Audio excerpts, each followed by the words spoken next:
Every day you make a choice. It's rarely conscious, but it's always consequential. Master yourself, or be mastered. It sounds dramatic, I know, but look around. Look at your own life. Are you in control, or are you being controlled?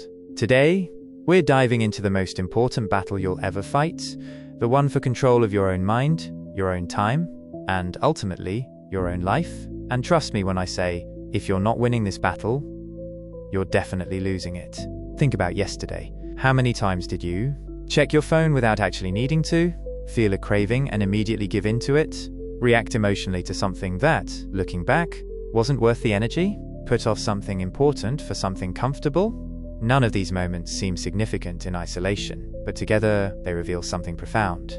Most of us are not the masters of our own lives. We're being mastered by technology, by impulses, by social pressure, by fear. But here's the good news. It doesn't have to be this way. Today I'm going to show you exactly how to flip the script and start mastering yourself instead of being mastered. Personal story. Before we dive in, let me tell you where this all hit home for me. 3 years ago, I was successful on paper. Good job, decent relationships, seemingly productive. But inside, I was a mess. My attention was fragmented. My health was slipping. I was reactive, not proactive. I was letting life happen to me instead of directing it intentionally. The breaking point came when I missed an important deadline that cost my team thousands of dollars. That night, I couldn't sleep. I kept thinking, how did I let this happen? The answer was hard to accept. I had lost control. My distractions were controlling me. My impulses were controlling me. My fears were controlling me. That's when I realized this fundamental truth. If you don't master yourself, something or someone else will master you. There's no neutral ground. Either you're taking command of your life, or external forces are commanding you. What happened next was a 5-year journey to reclaim control of my attention, my habits, my emotions, and ultimately my life. Today, I'm sharing the most powerful insights from that journey. The 3 domains of self-mastery. To master yourself, you need to understand the 3 domains where the battle is fought. First, there's your attention, what you focus on and for how long. Second, there's your impulses, your reactions, cravings, and immediate desires. And third, there's your story, the narrative you tell yourself about your life and who you are. Master these 3 domains, and you master yourself. Let them be controlled externally, and you will be mastered. Domain 1, mastering your attention. Let's start with attention, because without it, nothing else matters. Your attention is the most valuable resource you have, and everyone wants it. Tech companies, advertisers, social media platforms, they're all in a battle for your focus. The average person now switches tasks every 40 seconds. Every 40 seconds. This isn't just unproductive, it's rewiring your brain to be incapable of deep focus. And deep focus is where all meaningful achievement and fulfillment come from.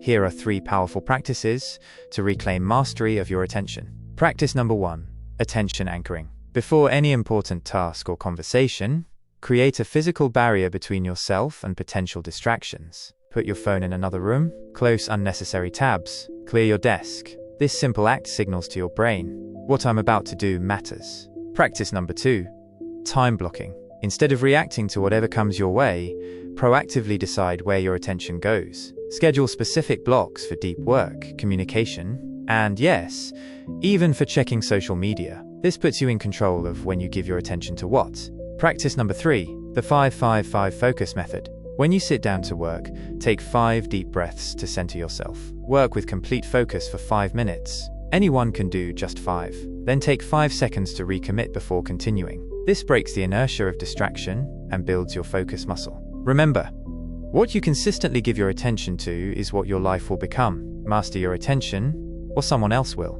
Domain 2, mastering your impulses. The second battlefield is your impulses.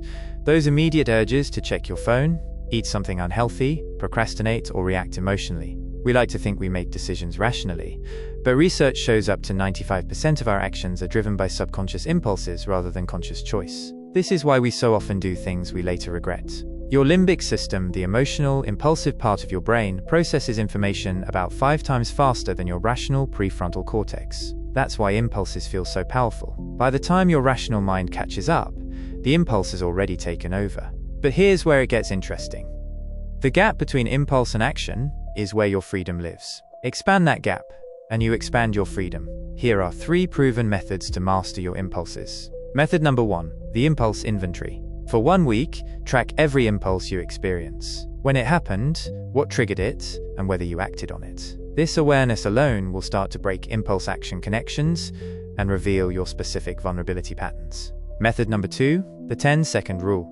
When you feel an impulse, pause for 10 seconds before acting on it. During those 10 seconds, ask, is this taking me closer to or further from the person I want to become? This simple pattern interrupt weakens the automatic impulse-action connection. Method number 3, pre-commitment. Create barriers to impulsive behavior before the impulse strikes. Delete social apps from your phone. Prepare healthy meals in advance. Tell someone about your intention to complete a project. By removing the option to act impulsively, you take control of your environment instead of letting it control you. Remember, your impulses will either be your master or your servant. There's no middle ground. Domain 3. Mastering your story. The final battlefield is perhaps the most important. The story you tell yourself. Each of us carries an internal narrative about who we are, what we're capable of, and what our experiences mean. This narrative shapes every decision you make and every action you take, often without you realizing it. Two people can experience exactly the same event but create completely different meanings from it based on their internal story. One sees failure as evidence they'll never succeed. Another sees it as a necessary step toward mastery. The key insight is this: your story isn't objective truth. It's an interpretation. And if you're not consciously creating your story, you're unconsciously absorbing it from others, from media, from culture, from your past. Here are 3 powerful practices to master your story. Practice number 1. Story archaeology. Identify the core beliefs driving your current story. Ask, what would I have to believe about myself or the world to feel and act the way I do? Once uncovered, question these beliefs. Is this absolutely true? How do I know? What evidence might suggest otherwise? Practice number 2. Intentional framing. For every challenge you face, practice asking empowering questions.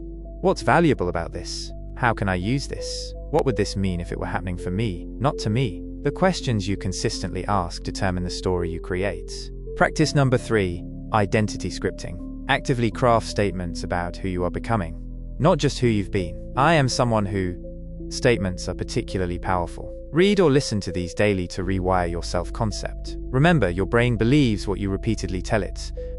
Your story will either empower or imprison you. Choose it consciously, or others will choose it for you, putting it all together. So what does a life of self-mastery actually look like in practice? It's not about rigid control or perfection. It's about intention and awareness. It's about the quiet confidence that comes from knowing you're directing your life, rather than being directed by external forces. Self-mastery looks like choosing deep work over endless distraction, responding thoughtfully rather than reacting impulsively, creating meaning from challenges rather than being defined by them, making decisions based on your values, not temporary comfort. The truth is, self-mastery is a journey, not a destination. I still struggle sometimes. We all do. The goal isn't perfection, it's progression. It's winning more inner battles today than you did yesterday. And here's what I can promise you.